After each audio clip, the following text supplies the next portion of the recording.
Okay, so we are 8:15 sharp. Hello, everyone. A warm welcome. It's my pleasure to be here. I know it is an early morning, but I do think we have a very interesting hour ahead. Please feel free to use the chat anytime to ask questions, and we will be able to connect back to these questions by the end of this talk today. So we are Findwise of Tietoevry, and we have 20 years of experience in search and AI. My name is Johan Sjöberg, and I've been working with search and AI in Findwise in Tietoevry since 2009. So with me today, I do have two amazing search and AI principals.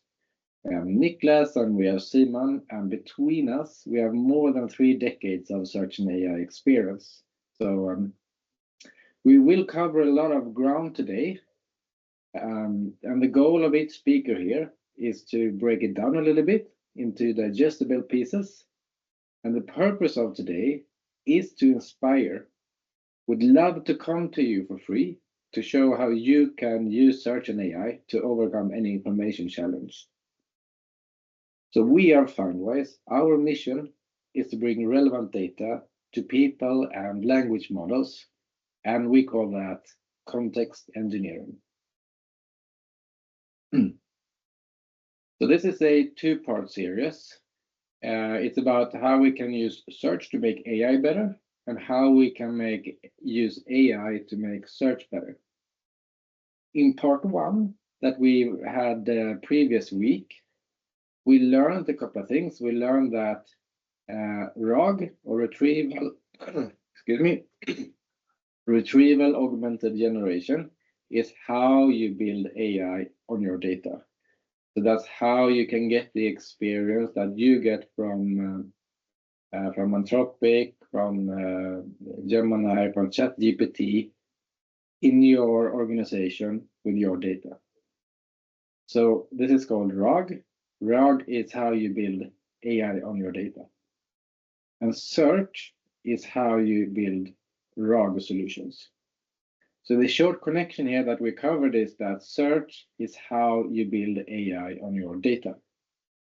So we know that search has always been important, but now we know it's even more important because we use it to power AI, we use it to power people, and AI in turn will use search to be able to pick up the data they need to provide answers to you. But today we're on part two. This is more about how we can use AI to make search better. So we call that how to level up search with AI. So we'll talk about some different things. I will give an overview of it all. Then we will dig deep into semantic search, which is matching, not exactly based on what you type, but based on what you mean. So we call that intent-based search. Then we do have a super interesting talk about how we can use AI to create structure from unstructured data. And another thing that is also quite important is that there are specific domains where AI is the right solution, and there are domains where AI might not be the best solution. I will give an overview of that with a couple of examples. But unfortunately, we will not be going into the deep dive that we had planned for this today due to one person falling out. So we will hopefully be finished with this webinar a few minutes early.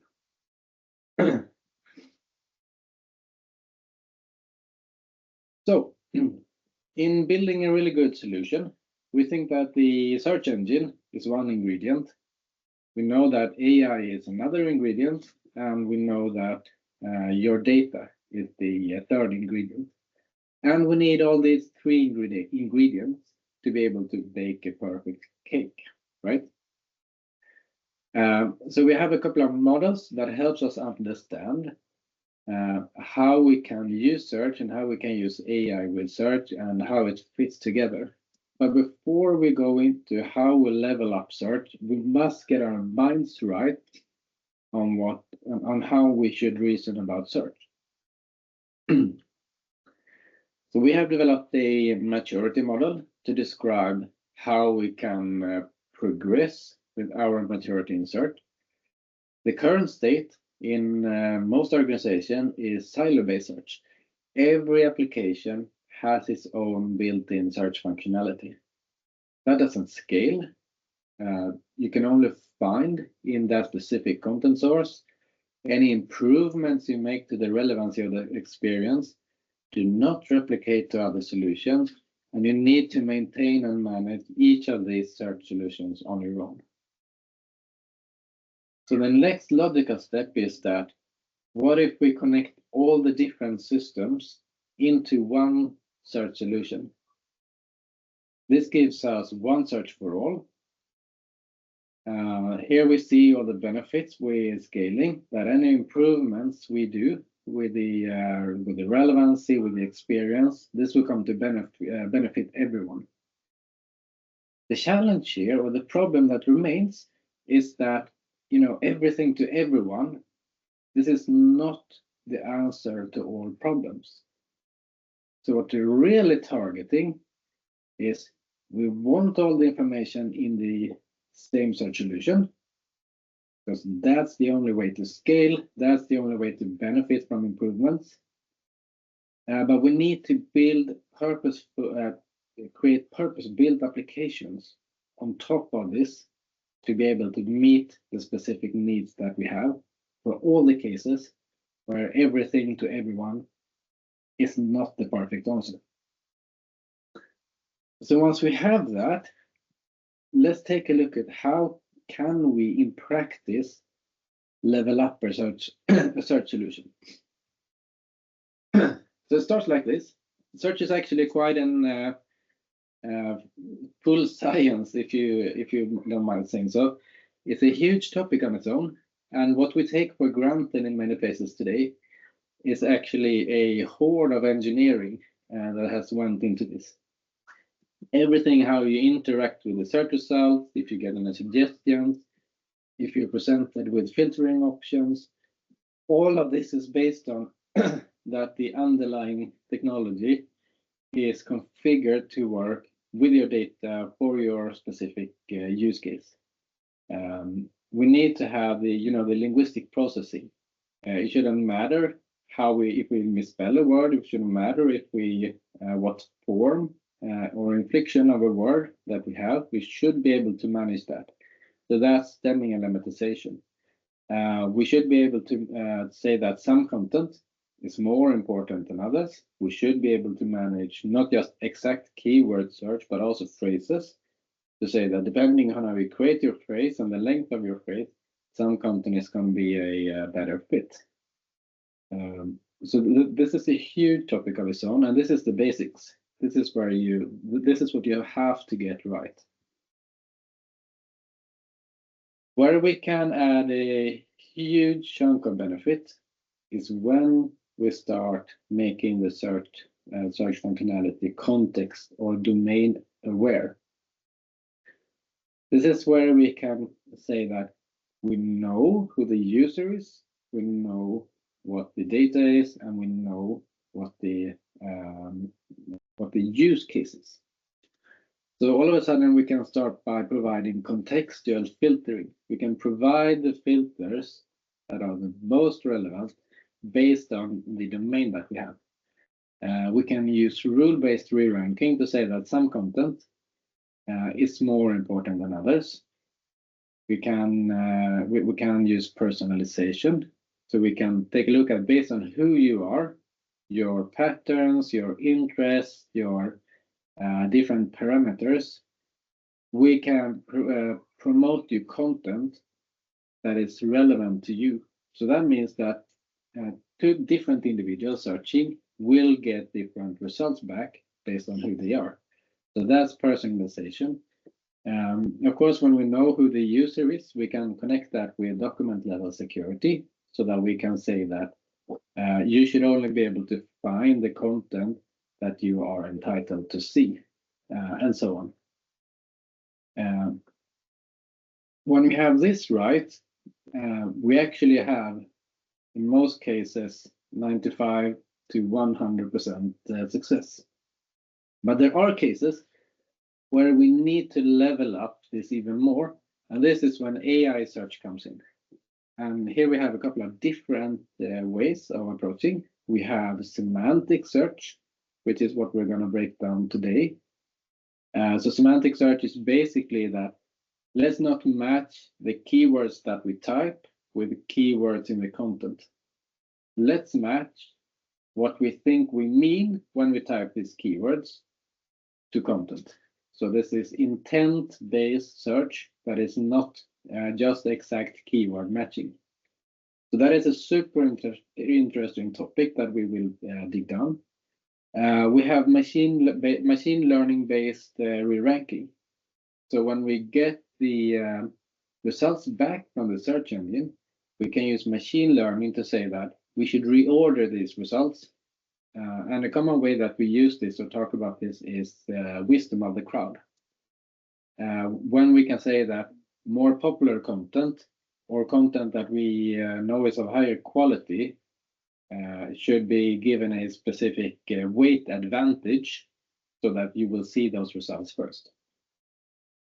Then we have LLM enhanced search. So this is when we use all the language model technology to summarize or provide an answer to the question that we type based on the content that we get from the search engine. If you know Google, you know Gemini, this is basically the default way of doing that. So you type a query, you get results back, but you feed those results to the language model that will be able to answer the question specifically for you based on your data. Really cool stuff. We talked about that a little bit in the previous talk last week. And of course, as I started this introduction with, search is how we enhance AI. But also equally important is hybrid search. Hybrid search means that we connect more than one way of providing the search solution. It can be that we need the lexical full text search, we need the context-aware search, and we need machine learning re-ranking, and we need the semantic search. And we can do all this at the same time, and we can give them different weights, and we can say that, yes, the keyword results carry a weight of 1, the semantic search carries a weight of 2, and then we can start blending these different results. And this is often how we can meet really complex scenarios where one way of searching is not enough.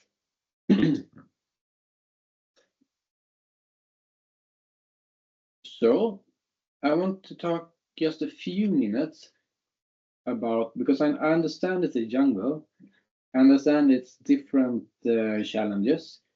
So let's take a look at 6 typical challenges that we might face and see how we can break that down to use what technology. So the first challenge is that the search that we do, it misses meaning. So it takes what I type, but that's what I type is not the perfect thing. So whatever I get back wasn't what I wanted to get back because I meant something slightly different, or I meant something with what I searched. And the answer to this is semantic search, and the underlying technology here is the vector database with embedding or vector search. And there are different models that we can connect to this, such as dense vectors and sparse vectors, each with their own different advantages and disadvantages for different situations. And this is what we're going to break in today. So I'm not going to stay on that topic because you will have a complete talk about that. Another thing is when you get the, you get the right results back, but you don't get them in the order that you prefer. You get them in a non-optimal ordering, so the best result appears on place 3.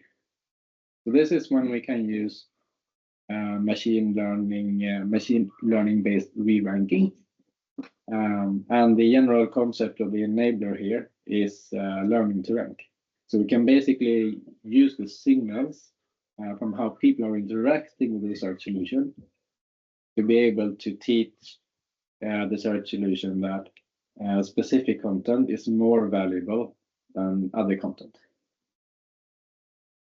The third type of challenge is, when we want a conversational answer or experience, or what I'm looking for is actually not just a keyword matching, but I'm actually looking for a specific answer. The classic, do this information exist, or what can I do with this information? And the way to overcome those types of challenges is LLM enhanced search. So this is when we take all the magic into searching to bring back the best content. We feed that to the language model. The language model provides an answer to us based on your context, your data. And this is what we talked about in depth in the first part of the series. The fourth category is when you have complex multi-step tasks. So this can be a little bit tricky to understand, but the solution here is basically agentic RAG, and the difference to RAG is that with an agentic RAG, we give more power to the language model, and we give the capabilities to the language model to search your data. So we can basically say, or give the language model the freedom, you do as many searches as you need to be able to retrieve the data to provide an answer to this question. So that's agentic RAG. The fifth category is when you need, specific domain knowledge, or you need a structure for complex reasoning. So again, the solution is LLM enhanced search, but the technology enabler here is slightly different. So this would be graph augmented RAG or graph RAG. So this is when instead of using a search engine to fetch the content, we use a graph, because graph has the unique ability to actually connect data. It knows that a person has colleagues, and a colleague has a manager, and the manager is connected with a location, or a person is connected with a location. A person has produced documents, and based on that, we have this very, structured data. We're able to answer complex types of questions that we're not able to answer with a regular LLM solution. And this goes also into the category number 6. So when we have ambiguous queries, I guess if we actually scroll down to the example, when we search for Mercury, but we don't know if we're talking about the planet Mercury, Mercury the element, or Mercury the car model. This is where we can connect a knowledge graph again to say that, hey, we have discovered that we have 3 Mercuries. One is the planet, another is the car model, and the third is the element. And based on the context that you provide in your query, we are often able to deduce which one of these you want. So these are some different ways that we can use AI technologies to solve specific problems. And each specific problem carries one specific way of doing that, and these are different.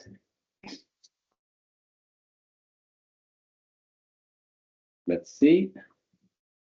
Yes. So basically, our approach is that we establish an information platform that we can build on and reuse. And we think of this as the data orchestration layer that connects the right data to the right people at the right time. So it provides a standardized way to create tailored solutions, because we know that one size fits all is the biggest fallacy of our generation. This information platform is powered by Elasticsearch. Elasticsearch is both a search engine and a vector database. So we have the full capabilities of building end-to-end search and AI solutions, both on-premise and in the cloud. And now I would like to welcome Niklas and Simon to walk us through everything that you need to know about semantic search. Yes, thank you, Johan, for that great introduction. Let me share my screen. Good. And now I will delve a little bit deeper into this semantic search topic. So for those who were with us last week, you probably heard me rambling on about intent and how important that is when building a search solution. And I think we can kind of circle back to that with semantic search, because semantic search is all about understanding intent, as Johan described earlier here in the presentation. So semantic search, what is it? It is about understanding intent. So for example, if we take a look at the query at the bottom here, I'm looking for a new suitcase. I want it lightweight and I want it to be able to take it on the flights, right? But sometimes the content doesn't, it kind of matches, there exists content for me, but I'm expressing it in a way where kind of standard lexical search or keyword-based search won't be able to find it. So semantic search is about bridging this gap, which is a very important part of search, right? So before semantic search, we kind of solved this problem in other ways. So there is kind of this problem with lexical search when you're just looking at keywords, is that in understanding intent is hard. You have this dependency on finding the right keywords. So kind of the users are trying to anticipate what is in the content and try to search for words that they know are in there, right? And that's not really what you want. You want your user to actually express what they are looking for. And you also have this issue of the using informal language or something like that too. So it's all about this, the mismatch between the content and the user, and mismatch between the intent of the user and the content that we provide them. So I've borrowed this slide from Elastic, which kind of describes this problem even better. And it kind of, so if we have this concept of brown shoes, that's what we're looking for, or that's what is in the actual content. But there are so many ways into this. You can kind of think of searching for shoes that are brown. You can think of kind of misspellings, synonyms. Yeah, there are so many kind of ways into this, where all of these we would like, in the best of worlds, we would want all of these to actually find their way into brown shoes. And inside of this octagon, you can kind of see the techniques that we used before semantic search and that we usually use today as well in lexical search to kind of bridge this gap. So you can kind of think about adding synonyms. So sneakers and shoes probably mean the same thing, like sequencing using stop words and analyzing the like root forms of words and all of these things to make sure that we can kind of meet all of these requirements or build the best search that we can. But this is a huge undertaking to kind of get all of these things right. As Johan said, as you saw previously, there are so many techniques and there are so many things in search that can be very hard. And it's also like you can kind of cover a lot, but if you think about all of your domain and your search solution, and you're trying to add synonyms, you're trying to understand everything that your users could be able to or would search for, and you quickly understand that it's impossible to cover everything, right? And that goes for all of these things. I think you can kind of get to a good state, but you cannot cover everything. So what do we do about this? We introduce this concept of semantic search. And I'll try to describe, or in a simple way, how it works. This is also a slide from Elastic. You can kind of see on the left-hand side, we have our content, could be documents, images, audio, could be anything. And on the right-hand side, we have the user querying. And now we want to try to match the correct content on the left with the query on the right. So what we do is that we create this vector representation of our document or of our content, basically. And what this is basically a long list of numbers, which we produce by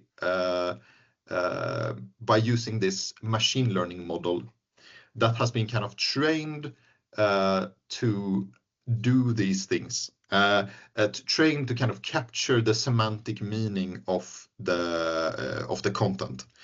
So it's hard to kind of get to understand how, and I won't go into detail exactly on how these models work, but they are trained on huge amounts of data, and they kind of, we trust that the embedded in all of these numbers are some kind of actual meaning of the words.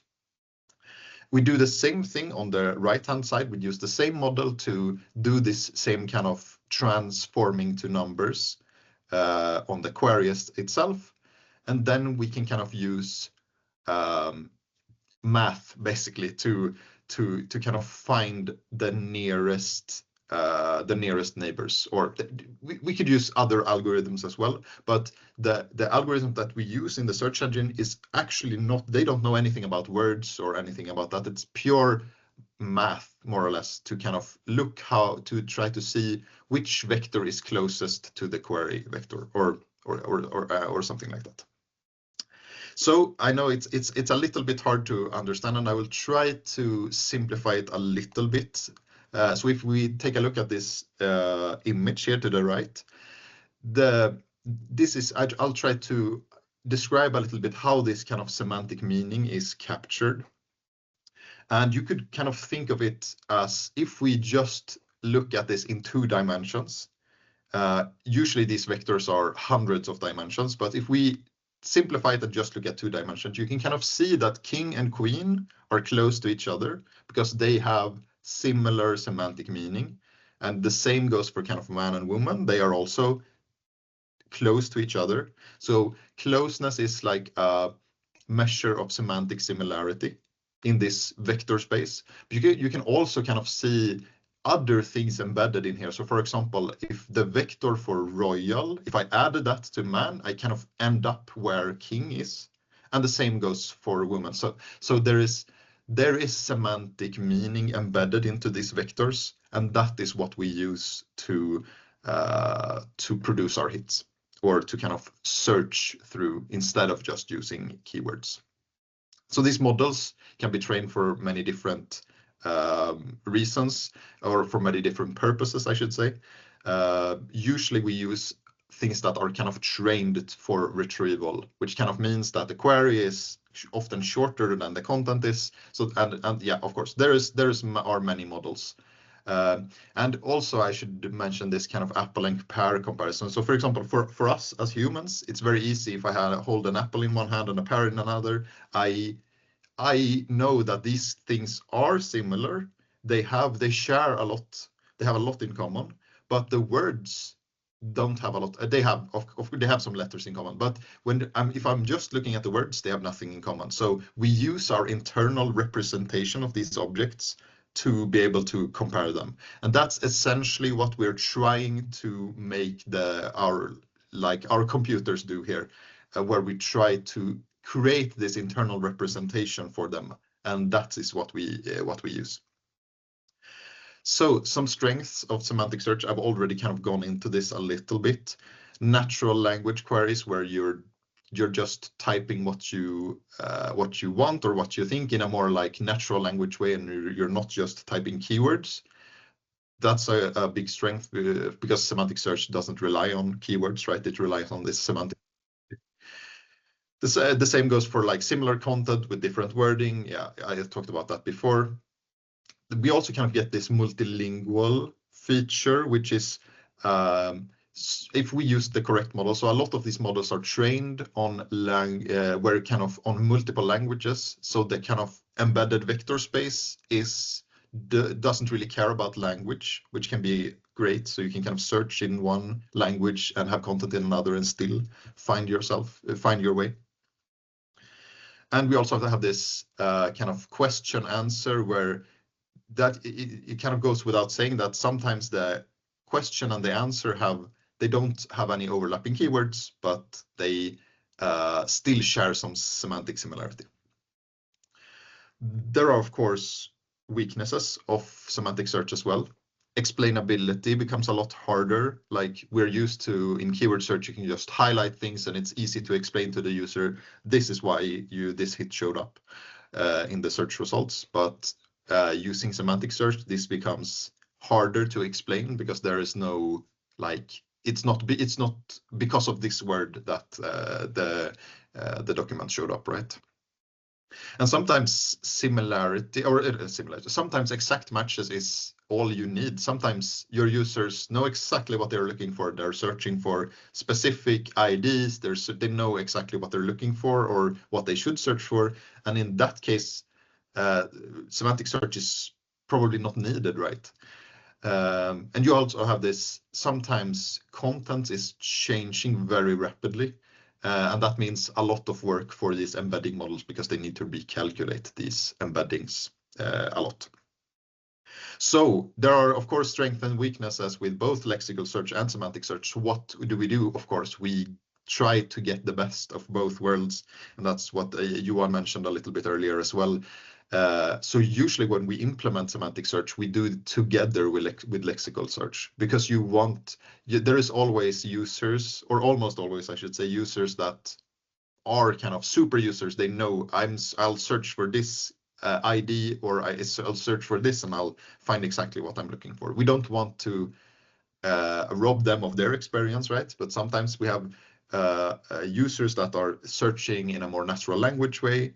And then sometimes even the same query can contain parts that cater better to semantic search and parts that cater better to lexical search. So for example, in this, I'll end with one simple example where I'm looking for healthy recipes with the quinoa. So sometimes, so here, I think it's pretty obvious that I want a recipe that contains quinoa. That's pretty sure. But healthy recipes, I don't care if the actual word healthy and recipe exists in my document. It's more of a like semantic meaning of the actual recipe. So that's usually how when we implement these solutions, we usually do it in this hybrid blending way. So I hope that gave you a little bit more information without going too much into depth on how semantic search works and when to use it. And now Niklas will go into a customer case and talk a little bit more about how to implement these things. Yes, thank you, Simon. I'll be delving a bit more into some practical work we have done for a client very recently. So I'll be kind of covering the way we chose to start out exploring, expanding an existing solution to incorporating vector search. So a little background on the project. It's a search solution we have delivered at Findwise for a long time, over 10 years. We have quite a lot of data indexed, and I would say a very happy user base already. They are satisfied with this application we have delivered compared to many other applications they are working with daily. We often hear from them. So, but what we always try to continuously evolve and improve the experience for our users. What things can we do to make our users even happier? And a idea on that side is, of course, semantic search. So just for a bit, stepping back to the technology side, I wanted to mention briefly about all the different models that are available to enable semantic search. So here you can see a public leaderboard showing top models within the very targeted specific domain we are interested in. So in our case, the data is in Swedish. We care about the Swedish performance and how well they do at retrieval, which is kind of just a synonym for search. So it's a bit counterintuitive, but the top model is not necessarily the one that's been trained for only doing Swedish. The top ones you can see here are targeted for and trained for many languages at once. So another option that's tricky is that performance and speed kind of also matters quite a lot when you have big data volumes.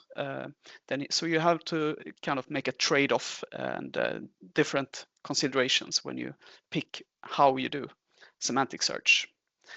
But we're going back to the kind of fundamental question here that we are exploring in our project.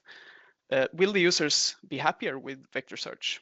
So we think there are some key components underlying that question that I wanted to explain separately here.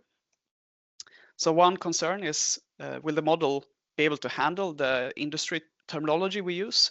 And it could even be company specific. Will you get will that confuse the model too much? Languages, can one model be able to handle multiple languages with enough quality? And hybrid, can we actually achieve a good hybrid solution where we retain the strengths that we had with lexical search and still gaining the benefits we talked about?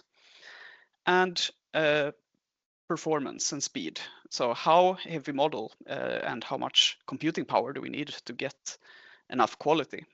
And yeah, we don't want to slow down the user experience, of course. So a great tool to evaluate these kinds of questions is relevance testing, which I'll dive into a little bit here. So to the right here is a kind of abstract visualization of relevance, where we have these two circles representing what the user really wants and what the search engine returns. And in reality, there is never a perfect overlap. It's also different users might want to see different content, of course.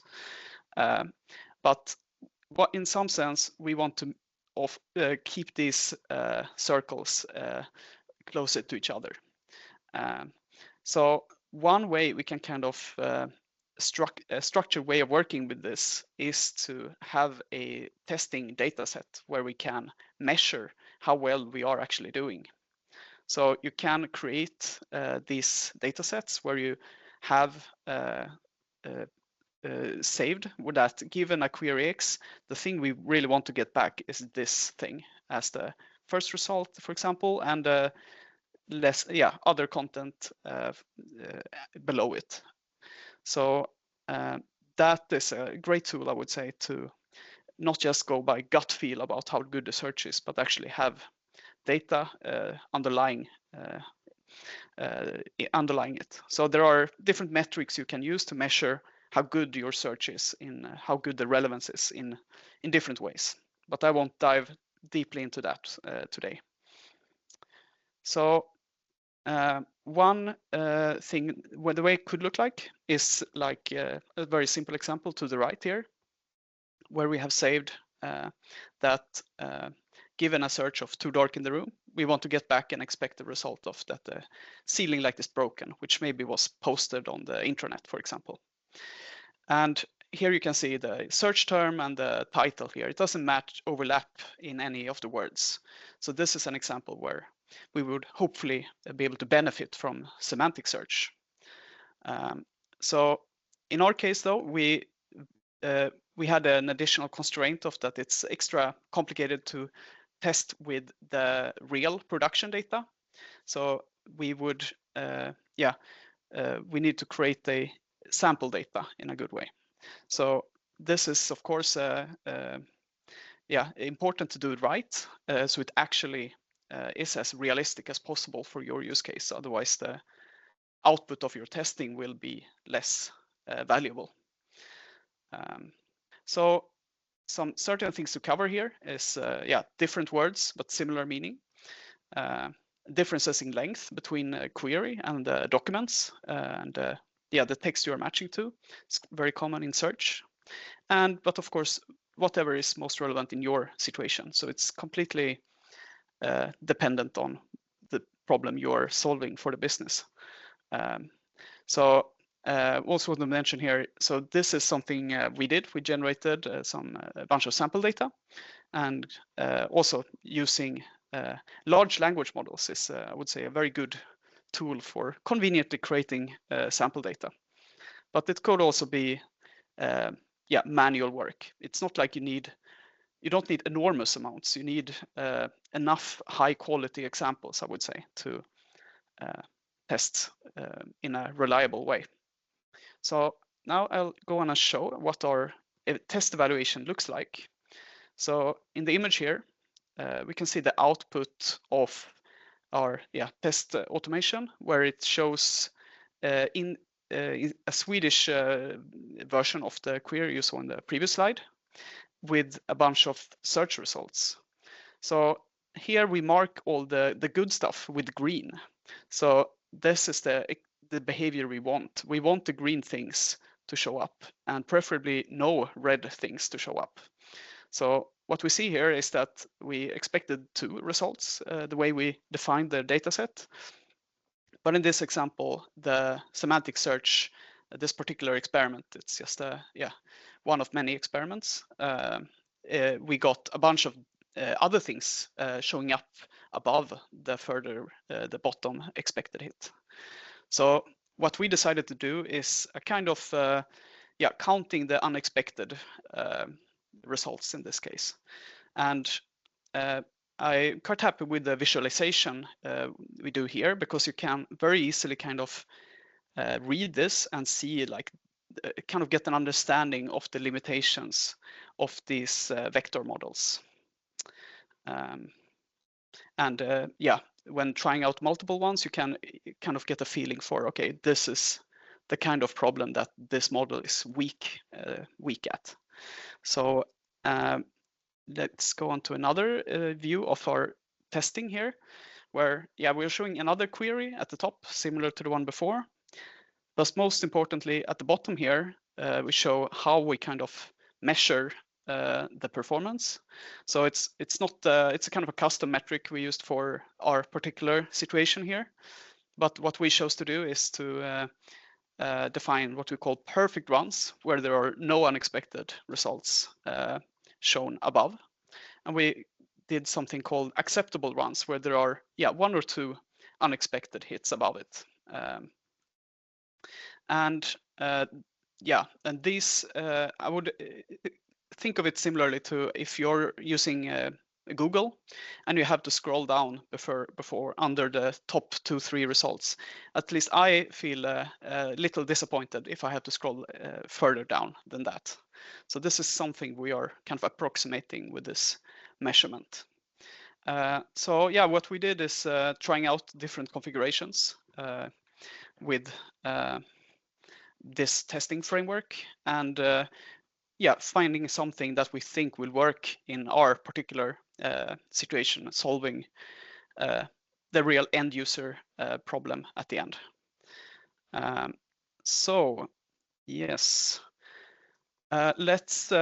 This is still an ongoing project. So we have hopefully we are now on the journey to releasing it all the way to all of our users and enabling it on all of our data, which is kind of be a practical challenge. But maybe next time we will have more information about how it ended up working in this solution. And now I will talk about something completely different, still related to AI, of course, but this is a different client and a different problem. And I would say it's a less common,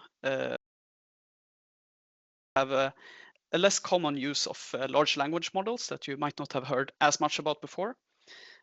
So it's sort of a way to, you can connect it to search as well. This is a way you can kind of enhance the data that is underlying the search experience.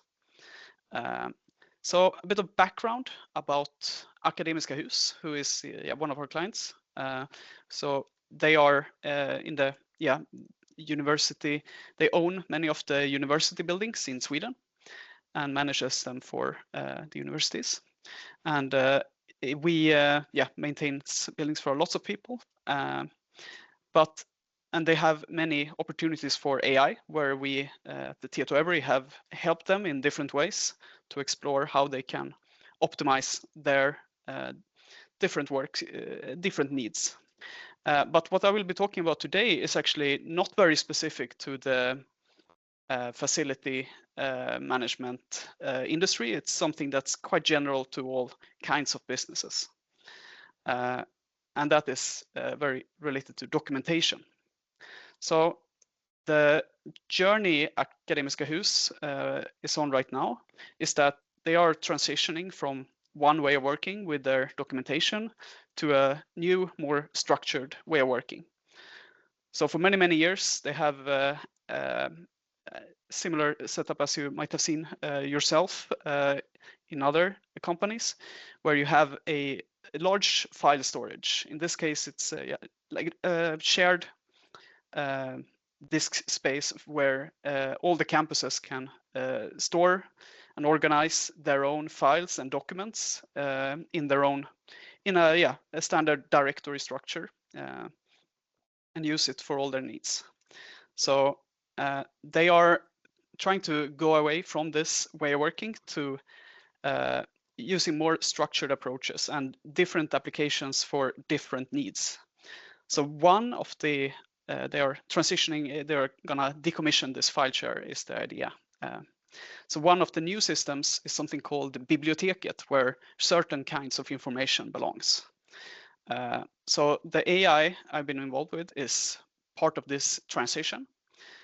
This new system, Biblioteket, is a more structured way of handling the data, where instead of directory hierarchies, we worked on with managed metadata and more formal way of organizing the information. So as part of this transition, they are adopting a new standard for how to manage their documents. Yes. So diving a bit into this standard, this is specific to a Swedish facility industry, and this table shown here is I have translated it to English for the purposes of this presentation. But essentially, it consists of definitions of these different types of documents, where each type of document have like an explanation of this is what this document's supposed to be. And maybe more interesting is this last column that also shows additional information, like this document is commonly also called this and this, which might be the terminology that's currently in use in the campuses right now. So this kind of document specification is written to help people understand the new standard. So there's been experts at Akademiska Hus who have been organizing and defining this kind of documentation so that people across the campuses can understand how to move into this new, more structured, shared way of working. But one thing that's kind of interesting with these definitions is that it's kind of not clear if you, especially when you're going from existing documentation that was not created with this standard in mind. You have fuzzy definitions of what belongs where, and even domain experts can disagree about what belongs to what. So we literally asked 3 people to classify certain files, and they gave 3 different answers. Yes, but so this makes the kind of AI side a bit extra interesting. But moving on to the technology side a bit here, I wanted to talk about large language models, because this is kind of a new generation of technology in my mind, where the kind of classic machine learning way you would think about this, you could have, imagine training a model where you have these, in this case, like 200 document classes, and you have many examples of this is a document that belongs to this class. And then you can train these kind of custom models to recognize which document belongs in which class. But with the advent of large language models, you kind of have a whole new avenue of creating these kind of solutions, where instead of showing many examples, you kind of give instructions. So I try to visualize it a bit here, what the solution using an LLM would look like. So a large language model is kind of a text machine, especially the way it's used in this context. So what we can feed the large language models is instructions and the document we want to classify. And then we can get back what the LLM's suggestion of what type of document this is. So I would view it a bit similarly, more similarly to how a person would solve the problem of classifying documents, that they would have access to this standard and be able to read it and look at examples, and rather than going through and having hundreds of examples of all the different classifications. So the way of working with creating this kind of solution is also becomes quite different, that instead of when you write these instructions and you run the LLM solution, you can of course see the output, and does it have the quality you want? Does it manages to with the task you want it to do? If not, the thing you can go and do is to rewrite the instructions that you give to the model and refine it. So one kind of and the instructions in this case is really a critical part of it is this standard. So what happens is that if you find that the AI fails with certain kinds of document types, what you can do is improve this standard. And this standard, which was originally written for humans, it could also kind of be improved, given that the AI would be able to perform better. So you can, for example, add additional information, and hopefully if the AI will perform better with this additional information, the people reading this document will also have more clarity on how things should be classified. Yes. So this is, of course, there is much more technology that's gone behind this, but I want to dive into the very detailed specifics here. But let's look at what the output looks like here. So what happens in this case, we have this image is showing an example of what the AI has produced for one file. So all the columns here are things that the AI has suggested, except for the correction column, which is related to that we have for a certain, during our evaluation, we marked what should belong to what category. So a thing I wanted to highlight is that in addition to only producing the classification, the AI can also, the LLM can also produce a reasoning why this document belongs here. So this is actually something you let the AI do before it gets to decide the document type. So without this reasoning, you can actually get lower quality results because then the AI won't have time to think about the problem, kind of. It's a brief explanation. Yes, so moving on to maybe the most important part, what impact does this have? So we've used this solution for migrating documents for multiple campuses already, and quite many files. And I'm very happy to hear from the feedback we have gotten so far that this has saved a bunch of time and headache for people. So we have I like the quote of that from one of our experts saying that it saved did in 10 minutes what took them 26 hours. And what's kind of interesting, what we did was a session where an expert classified 1,000 files, and we compared what the AI did. And there were, of course, differences in there, but there were also cases, quite a few cases, where the expert changed their mind after seeing what the AI suggested. So as I said, yeah, there is not a clear-cut answer always for how to classify these existing documents.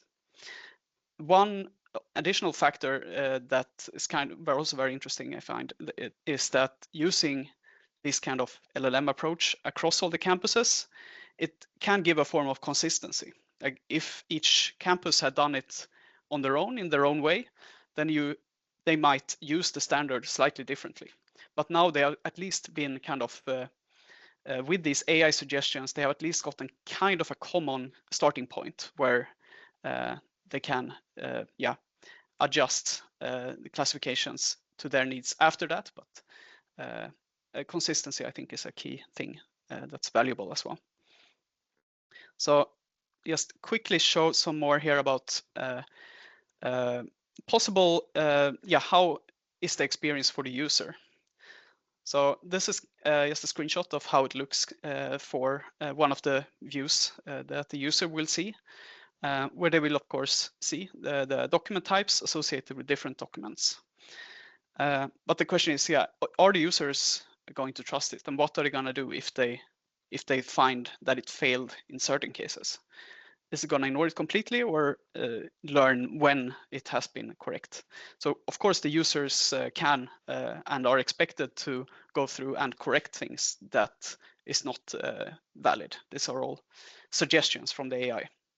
So one interesting factor is also that the campuses, the standard is new to them as well.